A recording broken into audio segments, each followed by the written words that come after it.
The first human ships appeared in the Outer Rim territories 3 weeks after the battle. They did not fire. They did not threaten.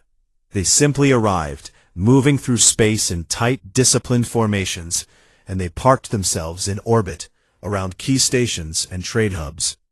The species that lived in those systems watched from their windows and their screens with a mixture of terror and fascination. These were the creatures from the sealed world, the ones the elders had warned them about, the ones who were never supposed to wake up. And now they were here. Tejo led the first wave. He stood on the bridge of a ship called the Daybreak, a vessel that had been built 10,000 years ago and preserved in a hollow moon, waiting for this exact moment. It was not the largest ship in the human fleet, but it was fast, well-armed, and carried a crew of people who had slept longer than most civilizations had existed. Beside him, as always, was Soman. She had planned the entire campaign, mapping out routes and targets and diplomatic objectives with the same precision she had used to destroy Dohun's fleet. But this time, the goal was not destruction, it was presence. "We do not need to conquer anyone," Soman had told Tejo during the planning sessions. "We just need to be everywhere. We need every species in this galaxy to look up at their sky and know that we are there. That is how you prevent the next Dohun. Not with walls and warnings, with visibility." Tejo had agreed, and so the human fleet spread across the galaxy like a net, positioning itself at every major crossroads, every trade route, every border zone. They did not claim territory, they did not seize resources, they simply existed. A constant and undeniable reminder that the sealed world was sealed no more. Some species welcomed the humans with open arms, eager to trade and communicate with a civilization that had been hidden for 10,000 cycles. Others locked their borders and armed their fleets, watching the human ships with suspicion and fear. A few tried to test the newcomers, sending small raiding parties or probe ships to see how the humans would respond. The answer came quickly and without mercy. A pirate fleet from the Outer Rim, 12 ships strong, attacked a human supply convoy near a trading station. The battle lasted less than 4 minutes. When it was over, every pirate ship was disabled, their weapons destroyed and their engines dead, drifting helplessly in space. The human ships did not destroy them, they simply left them there, floating and powerless, as a message to anyone else who might be thinking about trying the same thing. The message was received. In the Galactic Council Hall, the mood had changed. The initial panic had given way to something more complicated. Fear was still there, certainly. But there was also curiosity, and in some cases, a grudging respect. The humans were not behaving the way anyone had expected. They were not burning worlds or enslaving populations. They were building, they were trading, they were talking. A human diplomat named Jiwan arrived at the council hall on a small, unarmed shuttle. She was a woman in her middle years, with dark hair pulled back, and a face that was calm, but not cold. She walked into the great hall as though she had been there 100 times before, even though no human had ever set foot in it. Every eye in the room followed her. Jiseok watched her from his chair. He had not spoken much since the crisis began. He had spent most of his time in quiet thought, replaying memories that were 10,000 years old, comparing them to what he saw now. The humans he had studied back then had been violent, unpredictable, and divided. The humans standing before him now were something else entirely. They were united, they were focused, and they were frighteningly competent. Jiwan stopped at the center of the hall and looked around at the assembled representatives. She did not bow. She did not make threats. She simply spoke. "My name is Jiwan. I speak for the people of Earth. We did not ask to be awakened. We did not ask for war. We were sleeping, peacefully and willingly, and one of your commanders decided to burn our cities and kill our land. We have the right to be angry. We have the right to seek revenge, but that is not why I am here." She paused, letting the translator systems carry her words to every corner of the hall. I am here because my people believe in something very simple. We believe that no species should have to live in fear. Not of us, not of anyone. The galaxy you have built is held together by laws and treaties and the threat of force. We understand this. We lived the same way for most of our history. But we also learned, after many thousands of years of war and suffering, that true safety does not come from hiding behind walls. It comes from standing in the open and showing the universe what you are. She looked directly at Giseok. Elder, you sealed our world because you were afraid of what we might become. I understand your fear, but I want you to know that the thing you were afraid of, the thing that made you run 10,000 cycles ago, is the same thing that will protect this galaxy now. We do not give up, we do not stop, and we do not leave our friends undefended. Giseok met her gaze for a long moment. Then, slowly, he nodded. It was a small movement, barely visible, but every representative in the hall saw it. The oldest being in the galaxy had just acknowledged the newest power in it. In the weeks that followed, the galaxy changed. Human engineers helped repair damaged stations and build new ones. Human scientists shared technologies that advanced some civilizations by centuries in a single generation. Human soldiers trained alongside alien forces, teaching them tactics and strategies that had been perfected over thousands of years of human warfare. Not everyone trusted the newcomers. Not everyone was happy. But no one could deny that the galaxy was becoming something different. Tejo oversaw the military side of things. He established defense networks at every border, using technology that the alien races had never imagined.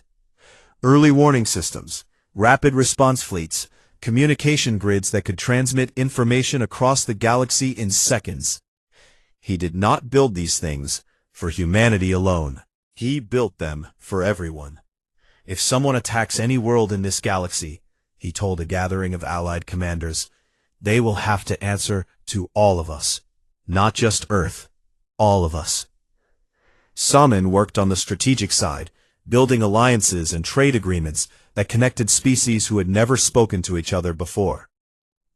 She was tireless, moving from system to system, meeting with leaders and ambassadors and ordinary people, building trust one conversation at a time.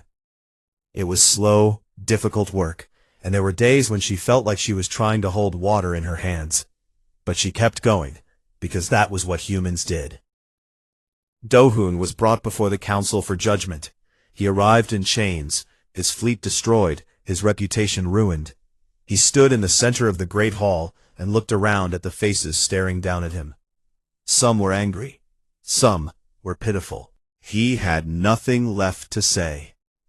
The council sentenced him to exile on a barren moon at the edge of the galaxy, where he would spend the rest of his life alone with the knowledge of what he had done. As he was led away, he passed Giseok's chair. The elder did not look at him. He did not need to.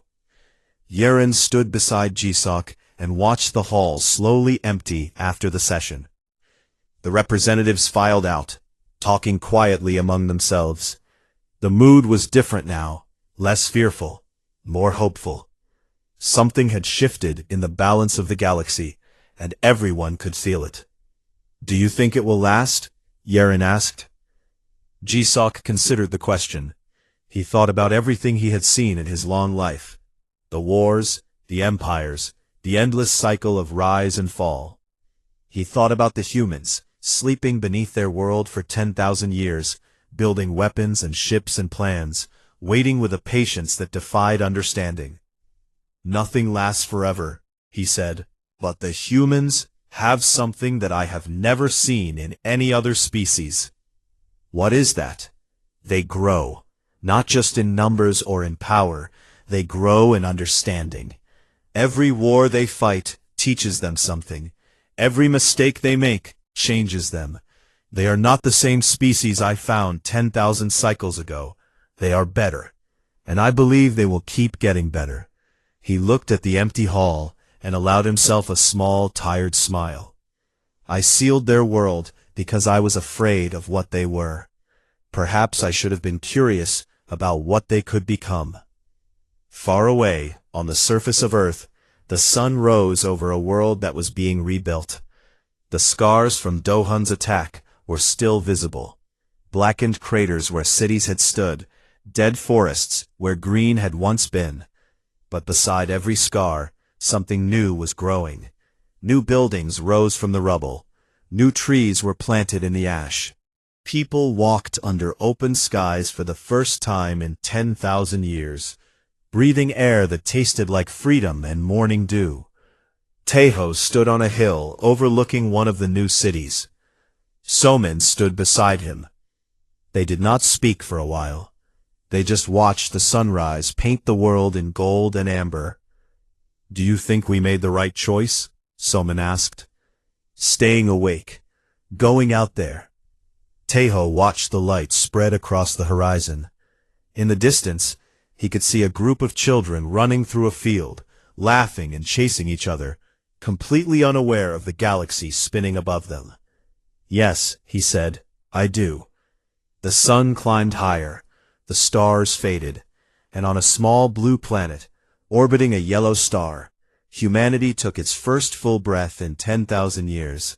They were awake, and they were just getting started. The message arrived at the Galactic Council Hall, like a scream in a quiet room. Every ambassador, every representative, every aide and translator stopped what they were doing and listened. The transmission was short, broken, and filled with static, but the words were clear enough. "This is Commander Dohun of the Iron Claw. The sealed world is awake. I repeat, the sealed world is awake. They have a fleet. They have weapons we have never seen. I have lost 8 ships. I am retreating with heavy damage. Request immediate military support. Someone please respond." The transmission ended. The hall was silent. Elder Jisok sat in his chair at the center of the council. He had not moved since the message began.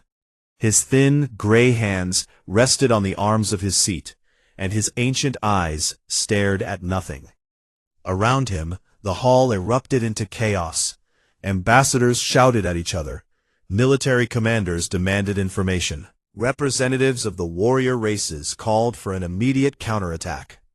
Representatives of the peaceful races called for evacuation.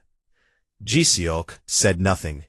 He simply closed his eyes and whispered, so quietly that only Yeren, his personal attendant, could hear him. "We warned him." Yeren stood beside the elder, her young face tight with worry. She had served Jisiok for 30 cycles, and in all that time, she had never seen him look afraid.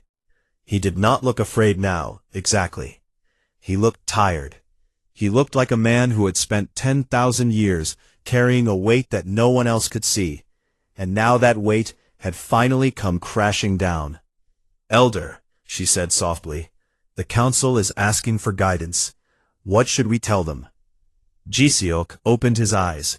He looked around the hall at the hundreds of species, screaming and arguing, and pointing fingers at each other.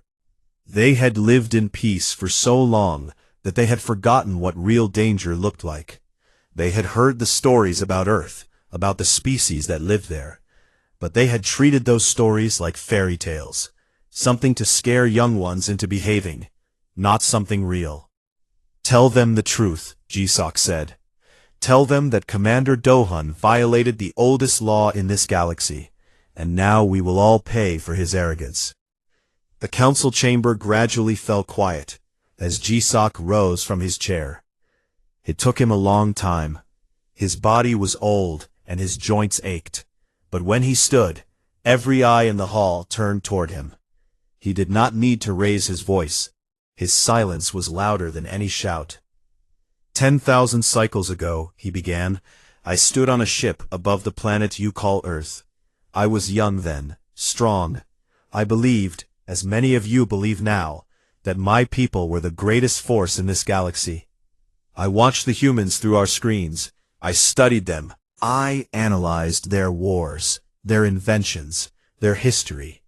And when I was finished, I did something I had never done before in my life. I ran. The hall was completely still. No one breathed. I did not run because they were stronger than us. At that time they were not. I did not run because they had better weapons. They did not. I ran because I looked into their nature, and I saw something that no other species in this galaxy possesses. I saw a hunger that cannot be satisfied, a drive that cannot be stopped, a refusal to accept any limit, any boundary, any defeat as final. They do not fight to survive. They fight to win, and they do not stop fighting until they have won. He paused and let his words settle over the crowd.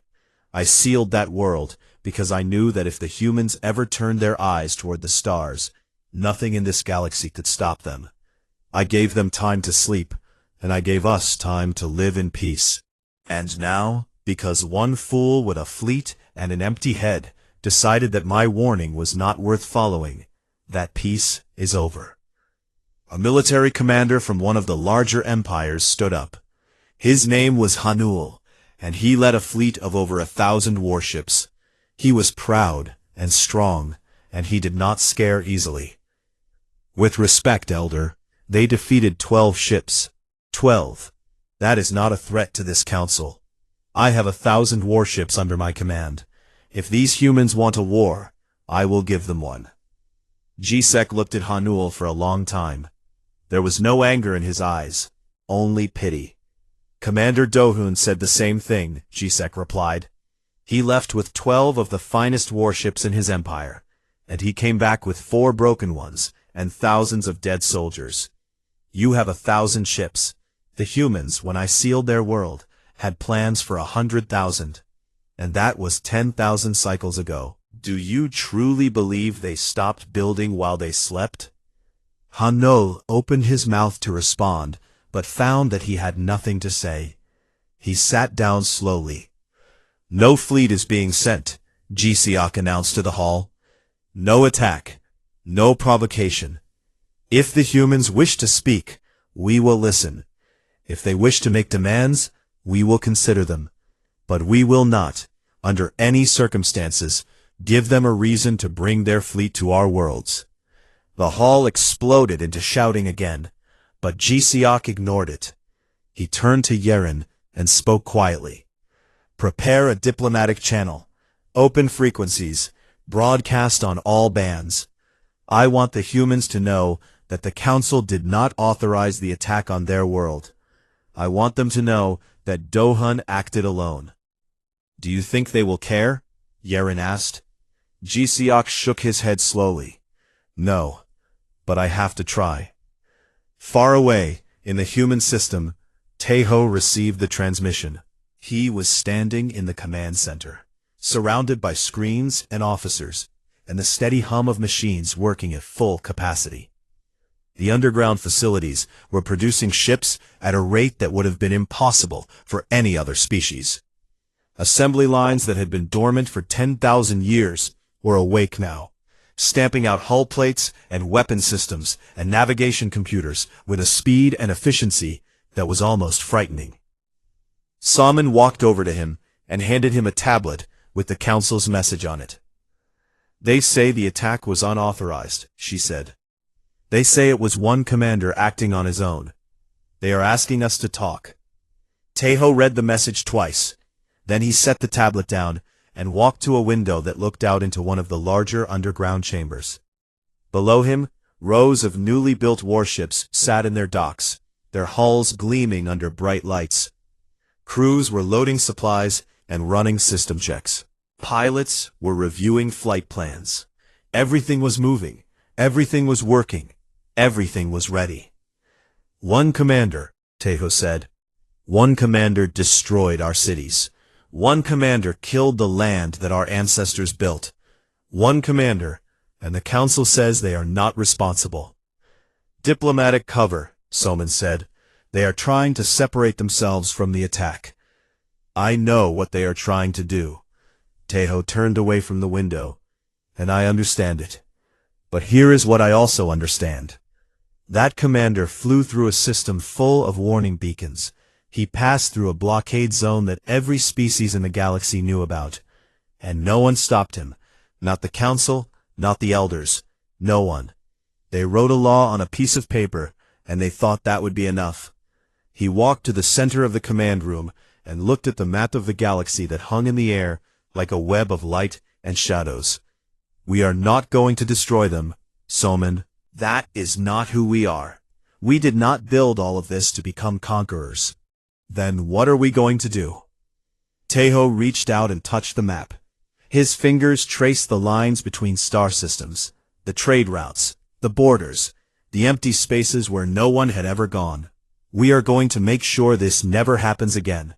We are going to go out there, and we are going to show every species in this galaxy that Earth is not a planet to be pitied or feared or sealed away. We are going to take our place among the stars, and anyone who threatens our home again will learn the same lesson that Dohun learned. He lowered his hand and looked at the people around him.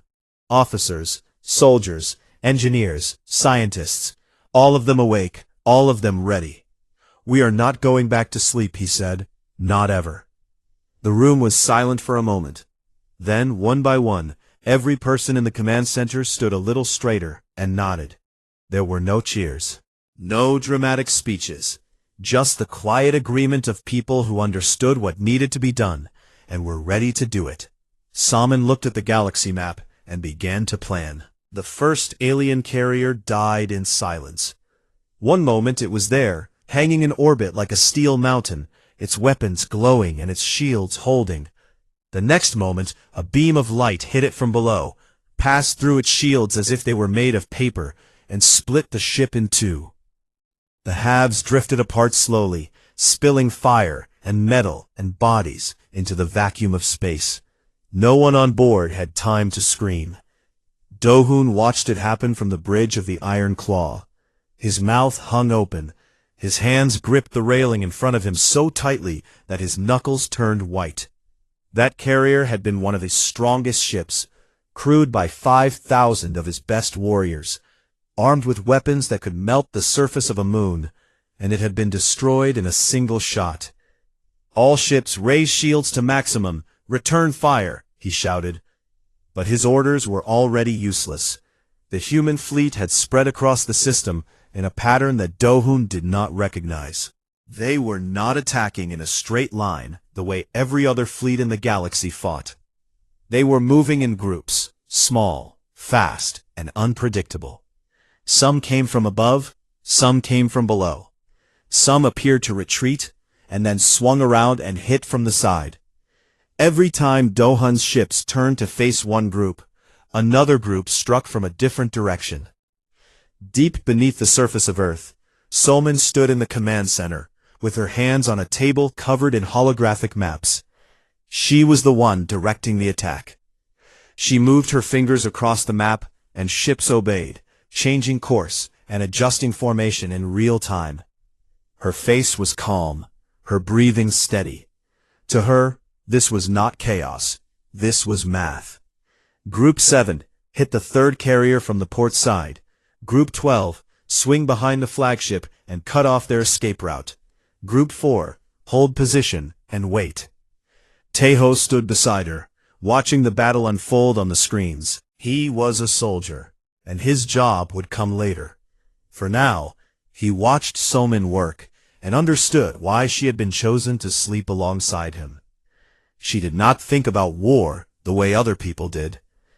She thought about it the way a musician thought about a song. Every note in the right place, every pause deliberate, every movement building towards something larger. They are trying to regroup, Soman said, pointing at the cluster of alien ships pulling together near the edge of the system. Their commander is not stupid. He knows he is losing, so he wants to form a defensive line and buy time. Time for what? Taeho asked. A distress signal. He wants to call for help. Taeho looked at her. Can we stop it? Soman shook her head. No, he already sent it. I could see the transmission burst on our sensors 3 minutes ago. Someone out there will hear it. Then we finish this before help arrives. Group 4. You are clear. Hit them now. In orbit, the battle raged. The alien fleet was strong, and their warriors were brave. They fought hard, pouring everything they had into their weapons and shields. But they were fighting an enemy they did not understand. Human ships did not behave like any ships they had ever faced. They were faster, more agile, and their weapons operated on frequencies that alien shields could not block. The second carrier fell when a group of human ships flew directly into its shield bubble, something no sane pilot would do, and fired their weapons at point-blank range. The explosion was so bright that it blinded the sensors on nearby alien ships for almost a full minute. By the time their screens cleared, 2 more human groups had already moved into position and were firing on the next target. It turned away from the battle and pushed its engines to full power, trying to reach the edge of the system where it could jump to faster-than-light speed. But the human ships were faster. A group of small, dart-shaped vessels caught up to it in seconds and attached themselves to its hull like parasites.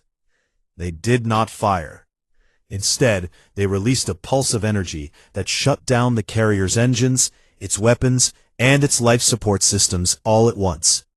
The great ship drifted, dark and dead, and the crew inside it floated in silence and cold.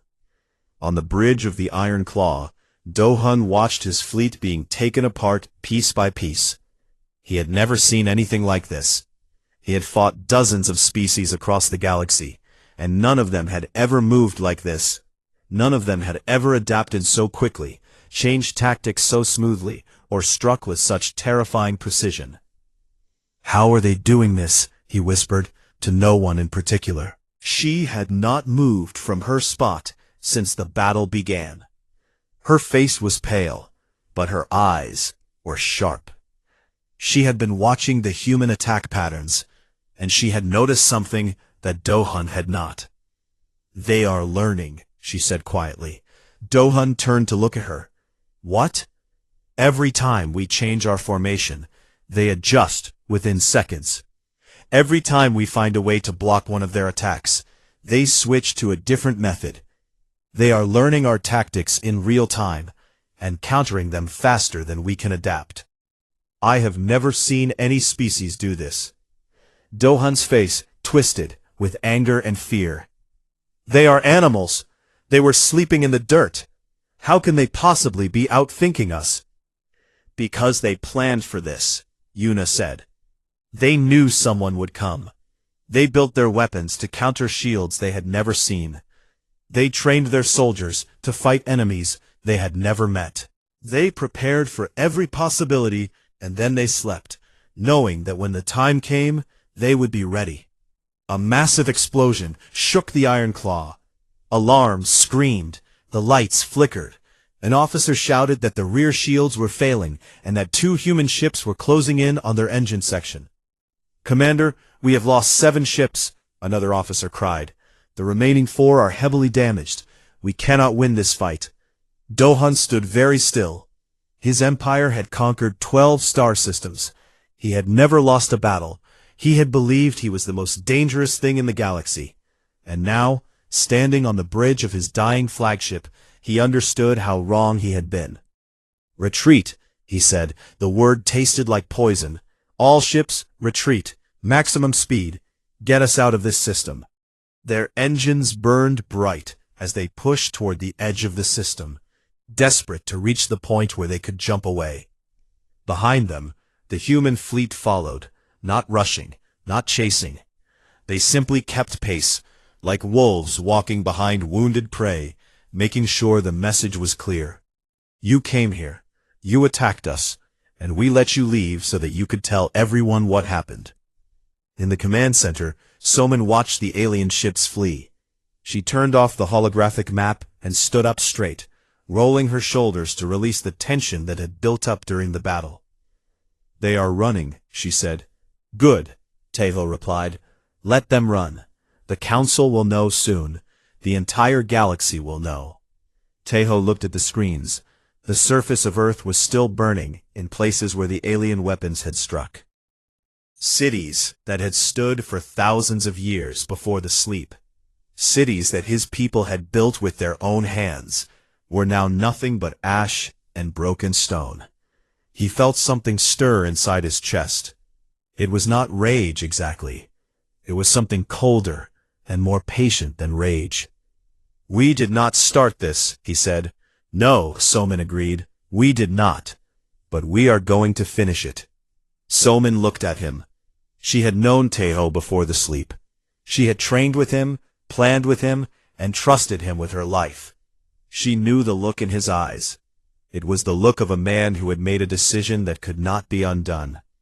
"The defense fleet did its job," she said. "We stopped the attack. We can go back to sleep." Teho shook his head slowly. "If we go back to sleep, someone else will come. Maybe not tomorrow. Maybe not in 1,000 cycles. But they will come. And next time they might bring a bigger fleet. We are awake now, Soman.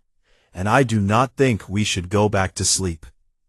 Around them, the underground chambers hummed with activity. Millions of humans were awake, organized, and ready. The machines that had kept them alive for 10,000 years were now building new ships, new weapons, and new systems. The species that the galaxy had forgotten was not just alive, it was growing. The yellow star grew larger in the viewport as the fleet dropped out of faster-than-light travel. Dohun stood at the front of his bridge, with his arms crossed, watching as the forbidden system spread out before him like a painting. 8 planets, a belt of broken rocks, and one small blue world sitting third from the star. It looked peaceful. It looked harmless. "Begin full scans," Dohun ordered. "I want to know everything about that planet. Atmosphere, population, technology level, military capability, everything." His officers moved quickly. Screens lit up with data as the fleet's sensors reached across the empty space between them and Earth. Yuna stood behind Dohun, watching the numbers scroll past. Her bad feeling had not gone away. If anything, it had grown stronger during the journey. "Commander," one of the officers said, frowning at his screen, "the surface readings are strange." "Strange how?" "There is no population. No movement. The cities are there, but they appear to be abandoned. The entire planet looks empty." Dohun raised one eyebrow. "Empty? The Elders sealed this world because of a dangerous species, and you are telling me the planet is empty?" "The surface is empty, sir, but there are readings coming from deep underground, very deep. The sensors cannot fully penetrate. There is some kind of shielding down there." Dohun laughed. It was a short, sharp sound that echoed across the quiet bridge. "They are hiding underground like worms. This is the great threat that the Elders feared for 10,000 cycles? Creatures that bury themselves in the dirt?" Yuna stepped forward. "Commander, the shielding is advanced. Whatever is down there, they did not want it to be found. Perhaps we should report this to the Council before we go any further." "We are not reporting anything," Dohun said. "We came here to prove a point, and that is exactly what we are going to do. Charge the main weapons on all ships. Target the largest surface structures. I want to send a message." Yuna opened her mouth to protest, but the look in Dohun's eyes stopped her. He was not interested in caution. He was not interested in reason. He wanted to make history, and nothing she said would change his mind. The fleet moved into position above the planet. 12 warships arranged themselves in a circle around the blue world, their weapon systems glowing with stored energy. From below, they would have looked like a crown of angry stars. "Fire," Dohun said. Beams of white light shot down from the ships and struck the surface of the Earth. Ancient cities that had stood silent for thousands of years were torn apart in seconds. Mountains cracked, oceans boiled at the edges. Dust and smoke rose into the atmosphere, like the breath of a waking giant. Dohun watched the destruction with satisfaction. There.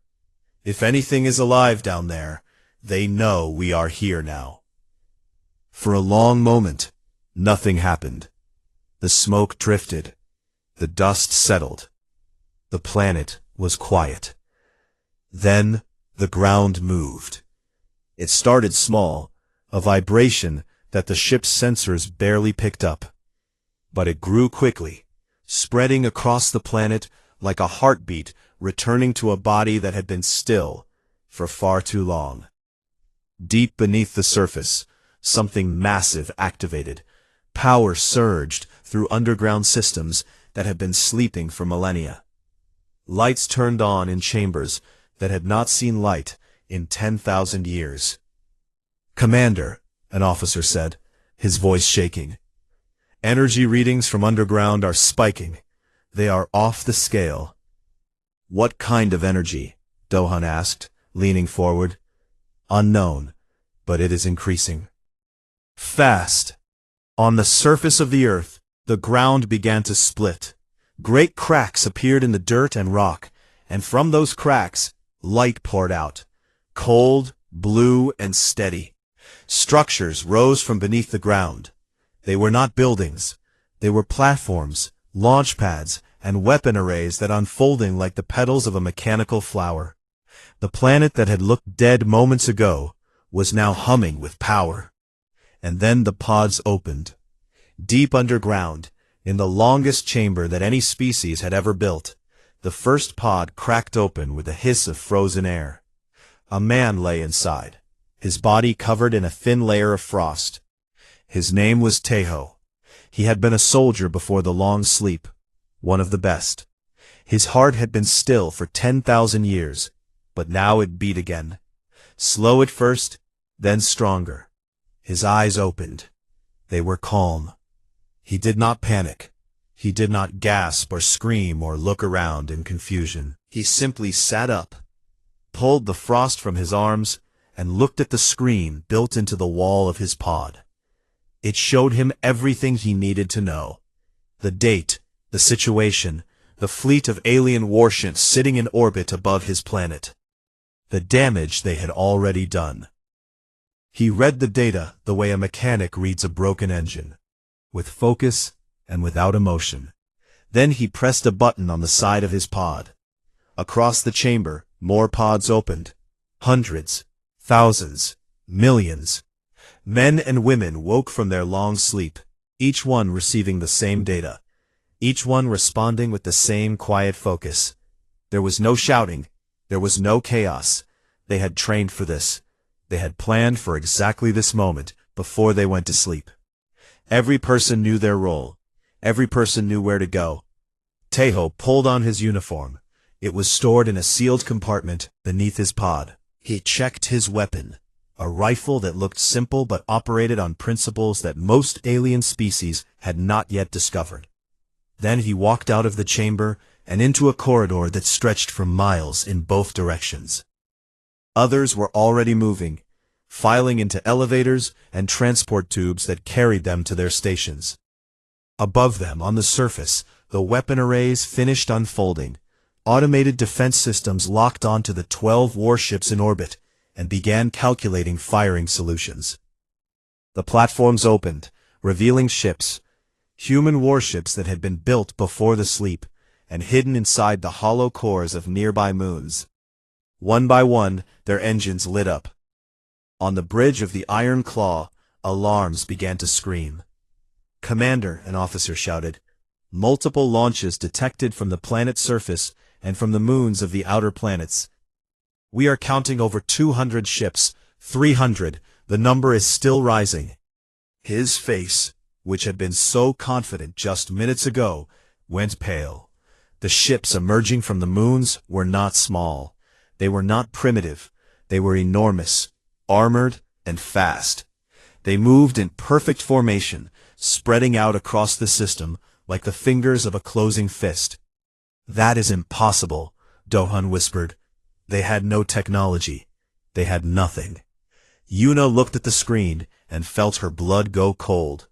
She understood now. She understood what the elders had known all along. The humans had not been primitive. They had been sleeping. They had built everything they would ever need, hidden it where no one would find it. And then they had gone to sleep and waited. They had known, somehow, that someone would come eventually, and they had prepared for that day with a patience and a thoroughness that no other species in the galaxy could match. "Commander," Eunice said quietly, "we need to leave, now." The first wave of human ships had reached weapons range. Their guns were hot, and their targeting was precise. And behind them, rising from the surface of the earth, like a storm made of metal and fury, came the rest of the fleet. Tejo stood in a command center, deep beneath the surface, watching the data flow across a dozen screens. A woman named Soman walked up beside him.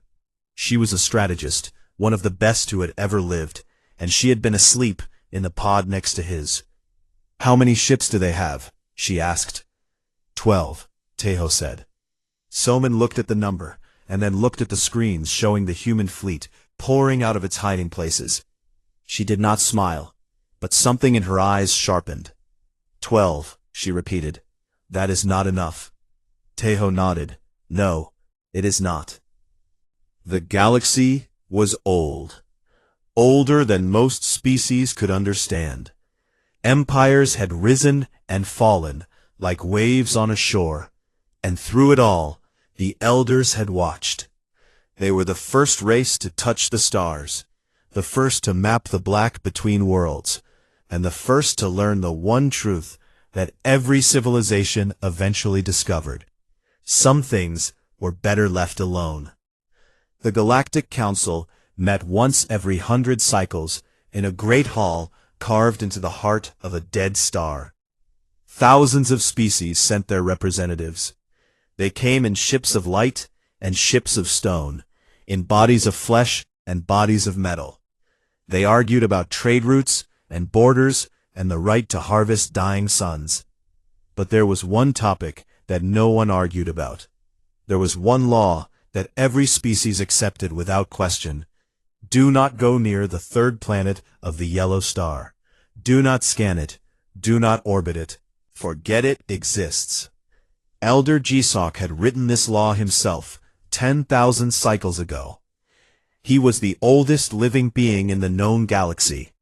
His body was thin and gray, and his eyes had seen things that would break the minds of younger creatures. He rarely spoke anymore. He did not need to. His silence carried more weight than the speeches of 100 ambassadors. When he sat in his chair at the center of the council hall, every species in attendance felt the gravity of his presence. He was not a king. He was not a god. He was simply the one who remembered. And what he remembered most was Earth. He had been young when his people first found it. A small blue world, unremarkable at first glance, spinning quietly around an average star in an average arm of the galaxy. His team had scanned it from orbit and found life, primitive, chaotic, and violent. The dominant species walked on 2 legs, fought with sharpened metal, and burned their own forests for warmth. They were nothing. They were insects compared to the elder race. But Gsok had looked deeper. He had studied their patterns, their history, their wars. And what he found had terrified him. These creatures did not fight like other species. Other species fought for territory, or food, or survival. Humans fought for ideas. They fought for pride. They fought because someone told them they could not win, and they wanted to prove that someone wrong. They adapted faster than any species he had ever seen. Every disaster made them stronger. Every enemy made them sharper. They were not a species that evolved slowly over millions of years. They were a species that reinvented themselves every few generations. Gsok had sealed the planet himself. He placed warning beacons in every corner of that solar system. He encoded the law into the founding documents of the Council. And, for 10,000 cycles, no one had questioned it. Until Dohun. Dohun was young, ambitious, and hungry for glory. He belonged to a warrior race that had conquered 12 star systems in the last 50 cycles. They were proud, strong, and feared across 3 sectors. Dohun was their brightest commander, the youngest to ever lead a fleet of warships. He had never lost a battle, he had never retreated, and he believed, with every fiber of his being, that fear was a weapon used by the weak to control the strong. He stood now on the bridge of his flagship, a massive vessel called the Iron Claw, staring at a map of the galaxy. His officers moved quietly around him, checking systems and running calculations. But Dohun was not looking at borders or trade routes. He was looking at a small empty circle on the map, a region marked with a single red symbol that meant forbidden. "Tell me again," he said to his advisor, "why that system is sealed." Yuna stood behind him, her hands folded neatly in front of her. She was smaller than Dohun, quieter, and far more cautious. She had served 3 commanders before him, and she had survived them all by knowing when to speak and when to stay silent. But Dohun asked her a direct question, so she answered. "The Elders sealed it 10,000 cycles ago. The law says the species on the 3rd planet is dangerous. No contact is permitted, no scans, no approach." Dangerous, Dohun repeated the word like it tasted bitter. A primitive species on a single planet. No space travel, no fleet, no weapons that could scratch the hull of my smallest ship. And the Elders call them dangerous. "The Elders have their reasons," Yuna said carefully. "Old and afraid. They sealed that world because they did not understand it. They saw something different, and they ran from it. That is not wisdom. That is cowardice." Yuna said nothing. She had learned long ago that arguing with Dohun was like arguing with a storm. You could shout all you wanted, but the wind would not change direction. Dohun turned from the map and faced his officers. "Set a course for the Yellow Star. We leave within the hour." The bridge went silent. Every officer stopped what they were doing and looked at him. Yuna felt her stomach tighten. "Commander," she said, keeping her voice steady, "the Council will not approve this. If we enter that system, we will be violating the oldest law in the galaxy." "The Council does not need to know," Dohun said. "We go in, we scan the planet, we take what we want, and we leave. By the time the Elders hear about it, I will have already proven that their precious law was built on nothing but fear." "And if they are right?" Yuna asked. "If the species is truly dangerous?" Dohun smiled. It was not a kind smile. "Then I will show them what real danger looks like." He gave the order. The fleet moved. 12 warships, each one carrying enough firepower to crack a planet in half, turned toward the forbidden system and jumped into faster-than-light travel. The stars blurred and stretched around them, and the Iron Claw cut through space like a blade through water. Yuna stood at the observation window and watched the stars fly past. She had a bad feeling. Not the kind of feeling that came from careful analysis or strategic thinking. This was something deeper, something older. It was the same feeling that prey animals got when they wandered too far from the herd and heard a sound in the tall grass. The red symbol blinked quietly in the darkness. Somewhere far away, on a small blue planet orbiting a yellow star, the ground was still. The oceans moved slowly under a pale moon. The cities were dark and silent, buried under layers of dust and time. Nothing moved on the surface. Nothing breathed. But deep beneath the ground, in chambers that stretched for hundreds of miles, something waited. Machines hummed at frequencies too low for most species to hear. Lights blinked in patterns that had not changed in thousands of years, and in rows that seemed to go on forever, sealed inside pods of glass and ice, millions of figures slept. They were not dead. They were not dreaming. They were waiting. And they had been waiting for a very long time.